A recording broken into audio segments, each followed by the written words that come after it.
안녕하세요. 김쌤입니다.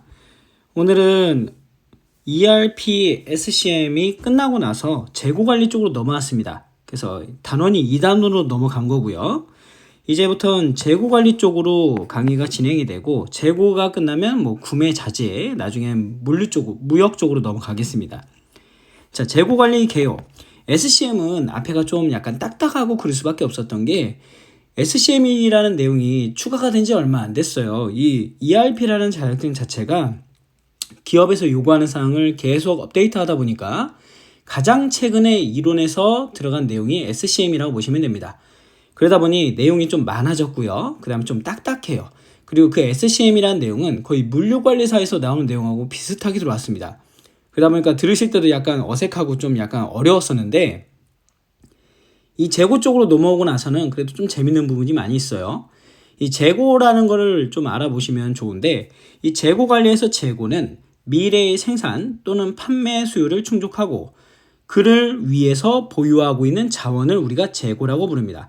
그래서 기업에서는 재고를 생산하면 재고가 만들어지겠죠. 그래서 재고를 갖다 창고에 가지고 있음으로써 판매 부분에서 수요가 생기면 이에 대해서 신속하게 대응하고 안정된 판매 활동을 위해서 가지고 있는 거죠.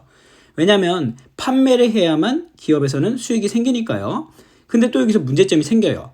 그러면 과연 최적의 재고 수준, 창고를 갖다가 크게 지을 수도 없고, 그렇다고 아까 말씀드린 것처럼 수요는 있는데 재고를 또 안 가져갈 수는 또 없고, 그럼 과연 최적의 재고는 무엇이냐라는 걸 고민하게 되는 거죠. 이 재고 자체가 불확실한 기업 환경에서 완충 역할을 합니다. 자, 여기서 생산과 수요의 완충 역할을 해주는 걸 우리가 뭐라 불러요? 그죠? 재고라고 부른다고 생각하시면 될 것 같아요. 재고가 있으면 수요를 갖다가 대응할 수 있겠지만, 너무 많은 재고가 있으면 그죠? 내가 다른 곳에 써야 되는 금액이 묶여 있을 수도 있다는 겁니다. 이거를 우리가 금융의 기회비용이다 라고 얘기를 많이 하는데, 재고관리 비용을 그러면 어떻게 하면 효율적으로 관리할 것이냐, 그게 이번 단원에서 그리고 다음 강에서 그리고 그 다음 강에서 다룰 주제라고 생각하시면 되겠습니다. 그래서 재고가 무엇인지부터 우선 천천히 한번 알아보겠습니다. 자, 처음은 예상재고입니다. 보통은 비축재고라고 하죠. 비축재고. 자, 계절적인 수요 급등, 가격 급등, 파업 이런 게 생기는 거예요. 그래서 여기다가 쓰면 수요가 올라간다. 그 다음에 가격이 급등했다. 그 다음에 근로자들이 파업을 했다. 제품이 만들어지지 않겠죠. 이렇게 생산 중단이 될 때 이런 것들이 발생을 하면 향후 가격이 오를 것이다 라는 게 예측이 됩니다. 그래서 이거는 보관하는 거죠. 미리 사놔서 보관하는 겁니다. 얼마 전에 우리 어떤 물건이 많이 부족할 거예요 라는 내용이 뉴스에서 한번 나온 적이 있었습니다. 경유차를 타시는 분들은 요소수가 부족하다는 얘기를 들었었던 거에 그에 해당이 될 것 같아요. 그러니까 갑자기 어떻게 됐어요? 경유를 갖다가 타시는 분들은 요소수를 막 구매를 미리미리 했었어요. 이걸 특징이 뭐냐면, 예상재고나 비축재고의 특징은 내가 쓰기 위해서, 즉 예상재고나 비축재고는 내가 나중에 쓰기 위해서 보관하는 걸 우리가 예상재고 또는 비축재고라고 부릅니다. 그래서 하나 알아두시고요. 얘도 시험 문제에 자주 나와요. 그 다음에 안전재고라는 얘는 정말 중요합니다. 지금만 포함이 될 게 아니라 이 다음 개념까지도 계속 이어지는 재고가 안전재고예요. 보통은 세이프티 스톡이라 해가지고 어떤 책에서는 그냥 SS다 이렇게 표현이 되고 있습니다. 기업을 운영함에 있어서 발생할 수 있는 불확실성. 우리는 이 불확실성을 미리미리 대비할 수가 없어요. 아까 위에서 봤던 파업도 생길 수도 있고, 지진이 일어날 수도 있고, 해일이 몰려올 수도 있고, 태풍이 올 수도 있습니다. 이런 불확실한 상황에 대처하기 위해 미리 확보해 놓는 재고를 갖다가 우리가 뭐라 불러요? 그죠? 안전 재고라고 부릅니다. 그래서 여기에 해당되는 건 조달 기간, 그러니까 원재료가 안 와. 그리고 생산, 파업이죠, 파업. 공장이 기계가 고장났을 수도 있고, 이런 우리가 예측하지 못하는 불확실성에 대비하기 위해서 수요량이 또 만약에 불확실할 수도 있고요. 이런 거에 대비하기 위한 재고를 우리가 안전재고라고 부른다. 그래서 품절 및 미납을 방지하기 위해 그리고 납기 준수와 고객 서비스 향상을 위해 필요는 해요. 근데 얘는 다시 말해서 못 쓰는 재고라고 보시면 돼요. 못 써요. 평소에 못 쓰는 재고. 그러다 보니 얘는 계속 창고 안에 있는 겁니다. 일정한 수준까지. 그래서 얘를 갖다가 과연 얼마만큼의 수준을 유지해야 되느냐. 이게 중요한 거죠. 이 안전재고는 결국에는 돈이 묶여 있는 거랑 똑같은 거니까요. 너무 높게 측정하면, 그렇죠, 비용이 많이 들겠고, 너무 낮게 측정하면 계속 결품이 생기겠죠. 결품이 생기면 처음에는 고객들이 기다려주다가 어느 일정 수준이 되면 다른 경쟁사로 이탈이 될 수밖에 없습니다. 왜냐면 영업에서도 그래서 결품을 되게 무서워하는 거거든요. 결국에는 이 안전재고 수준을 얼마만큼 가져갈 것인가, 이게 상당히 중요해졌다. 정말 중요한 개념입니다. 여러분들도 이 안전재고에 대한 개념을 꼭 기억을 해주셔야 돼요. 왜냐면 여기서 나중에 우리가 EOQ라는 경제적 주문량이라는 개념도 나오게 되거든요. 이건 나중에 연결해서 설명을 드릴게요. 자, 그 다음에 순환재고입니다. 순환재고. 순환재고는 비용 절감을 위해 또는 경제적 주문량, 앞에서 얘기했죠? EOQ를 및 로트 사이즈. 자, 로트라는 건 뭐냐면 쉽게 생각하면 로트는 기계가 한번 돌아요. 기계가 돌아가고 나면 생산할 수 있는 양을 뜻합니다. 한 번에 생산하는 양. 근데 생각해 보세요. 우리가 자동차도 섰다가 출발할 때 기름이 정말 많이 든다고 합니다. 그러면 그보다 엄청나게 큰 기계가 예를 들면 한 박스만 생산하고 멈추면은 손해가 날 거예요. 왜? 예열도 해야 되고 처음엔 불량도 나오겠고 그리고 내가 원하는 수준의 품질이 제품이 나오기까지 찍어내야 되겠죠. 그러다가 그 한 박스만 생산하고 만약에 기계가 멈춘다고 하면 생산 준비비가 너무 많이 들어요. 그런 차원에서 안 되겠다. 우리 기계를 처음에 돌리면 어느 수준 몇 개까지 생산을 해야만 그 기계를 갖다가 돌린 효율이 나겠다. 라는 걸 우리가 로트라고 합니다. 그러니까 기계가 한번 돌아가면 1로트라고 하면 뭐 10,000개를 생산했다. 10만 개를 생산했다. 한 번에 생산하는 양을 뜻해요. 이 로트는 만약에 날짜라든가 시간이라든가 담당자라든가 뭐 기온, 기압, 습도 이런 거에 따라서 제품이 조금씩 상이하게 바뀌는 경우가 있거든요. 그래서 다른 로트가 제품에 섞이지 않도록 주의를 해야 된다. 그러다 보니까 구매할 때도 어떻게 해요? 한 로트를 갖다가 대량으로 구매하게 되는 거예요. 그래서 이 순환재고라는 개념이 뭐냐면 대량으로 구매하다 보니 내가 필요한 양보다 대량으로 구매했어요. 그러다 보니까 창고엔 꽉 차.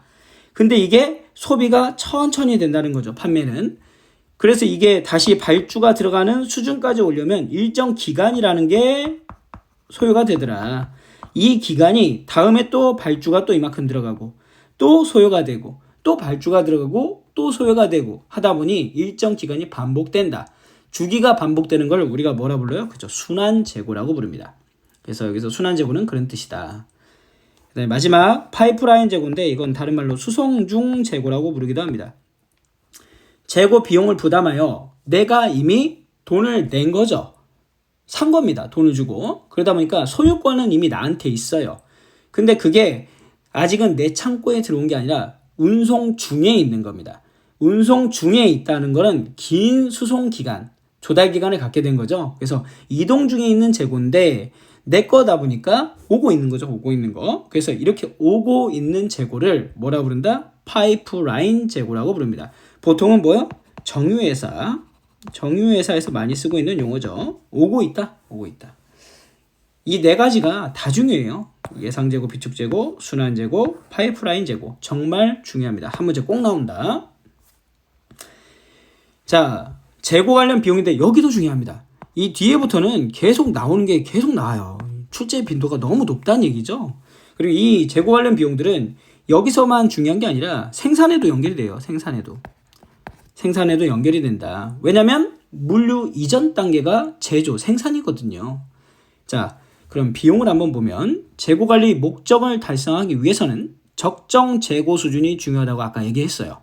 그러면 뭘 달성해야 돼? 최적의 비용.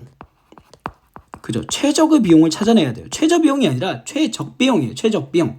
결국엔 이 최적비용이 뭐야? 최저비용이 되는 거죠. 자, 재고 관련 비용을 최소화하려면 어떻게 해야 되느냐? 근데 그걸 알기 전에 재고 관련 비용이 뭐가 있는지를 알아야 되겠죠? 자, 우리가 총 비용에는, 자, 여기서 보시면 총 비용에는 주문 비용, 재고 유지 비용, 부족 비용, 얘네들이 들어간다고 얘기를 하고 있습니다. 물론 이 주문 비용에는 누가 포함돼요? 생산 준비 비용이 플러스돼서 포함이 돼 있어요. 지금 여기 물류에서는, 생산에서는 이 재고 부족 비용은 신경 쓰지 않습니다. 생산에서는. 그때는 이 앞에 단계 생산 준비 비용 따로, 주문 비용 따로, 재고 유지 비용 이렇게 세 개가 또 중요해지는 거죠. 자, 그러면 이 총 비용을 과연 어떻게 줄이는가라는 게 재고 관련 비용의 관리 기법인데 하나씩 한번 알아볼게요. 주문 비용 또는 생산 준비 비용이라고 하는 거는 뭐냐? 자, 우선 생산 준비비부터 보면 여러분들 기계가 제품을 생산할 때 들어가는 비용입니다. 즉 물건을 만들어낼 때 들어가는 비용인데요. 다시 말해서 물건을 갖다가 세팅하는 시간도 있을 거예요. 그렇죠? 왜냐하면 찍어내는 요철이 틀리면은 어떤 일정한 제품을 갖다가 생산하고 나서 쉬는 시간에 또 바꿔줘야 돼. 그럼 그 시간적인 비용, 그 다음에 근로자들이 거기다 노동이 들어가야 되겠죠? 노동적인 비용. 그리고 바꾸고 나서 제품을 생산하면 우리가 초도 불량이라는 게 항상 존재하게 되어 있습니다. 그럼 초도 불량이 났을 때 그 초도 불량의 비용, 이런 것들이 여기 생산 준비 비용에 들어가는 거예요. 결국에는 좀 버리는 비용 같은 비용이죠. 그래서 이 비용은 매번 발생을 해요. 매번. 그리고 이 주문 비용은 뭐냐 그러면 생산 준비 비용 이 다음 단계입니다. 품목을 발주할 때마다 발생하는 비용으로, 예를 들어서 서류 작성, 그 다음에 운송, 검사, 뭐 입고 등 여기에 소요되는 비용. 그쵸? 얘네들은 한 박스가 들어오든 10박스를 주문하든 1000박스를 주문하든 서류도 작성해야 되고 운송해야 되고 검사하고 입고하는 건 이 절차는 변하지 않는다는 얘기입니다.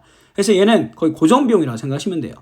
그리고 뭐 기타 비용들도 발생을 하게 되죠. 중간중간에.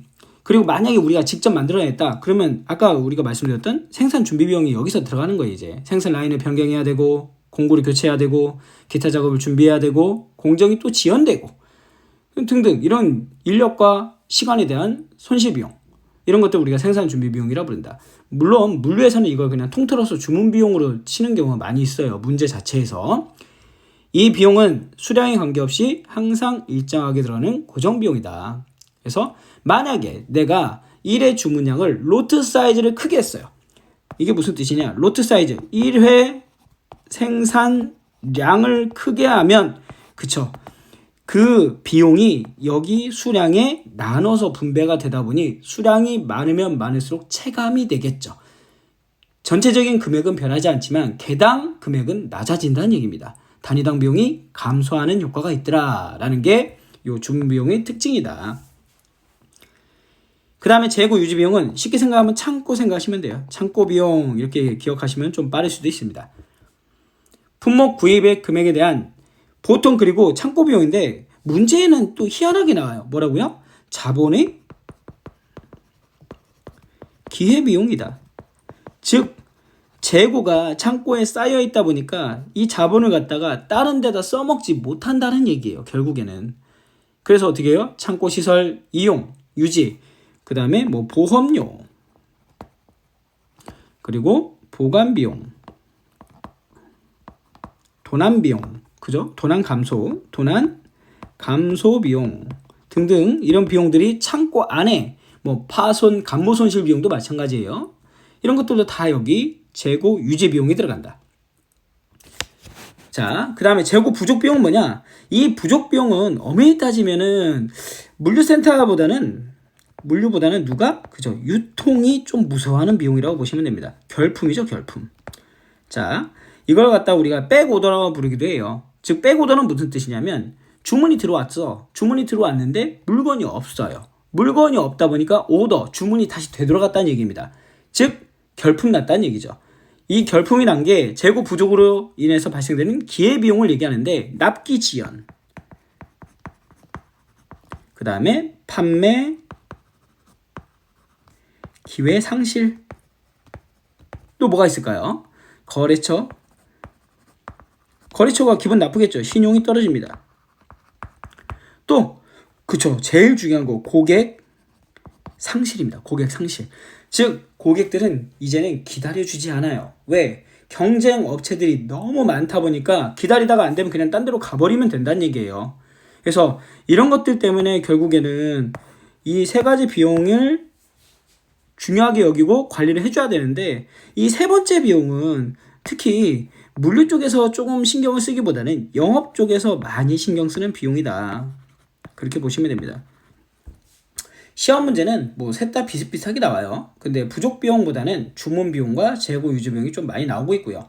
지금 나중에 아까 잠깐 얘기했던 EOQ에 대해서 설명을 할 때는 이 부족 비용은 여기서 한번 그어볼까요? 얘는 뭐예요? 사후 비용이죠. 즉 나중에 주문이 들어왔을 때 얘기고요. 이 주문 비용과 재고 유지 비용은 결국에는 준비 이전 단계, 그러니까 제품 주문이 있기 전 단계라고 보시면 돼요. 그래서 결국에는 이 주문 비용과 재고 유지 비용을 어떻게 적절하게 잘 조율할 것이냐라는 거에서 경제적 주문량이란 게 등장하게 됩니다. 그리고 경제적 주문량에서 파생돼서 또 뭐가 나요? 경제적 생산량이라는 것도 나오고요. 이런 공식들이 나오게 된다. 그래서 다음 강의에서는 이제 재고관리 기본 모형으로 들어가고요. 좀 재밌는 부분으로 많이 들어가게 되겠습니다. 그래서 이게 나오고 나면 공급망 재고 보충이라든가 다양한 부분들을 좀 재고 관점에서 많이 알아보도록 하겠습니다. 자, 그러면 오늘은 여기서 마무리하겠습니다. 수고하셨습니다.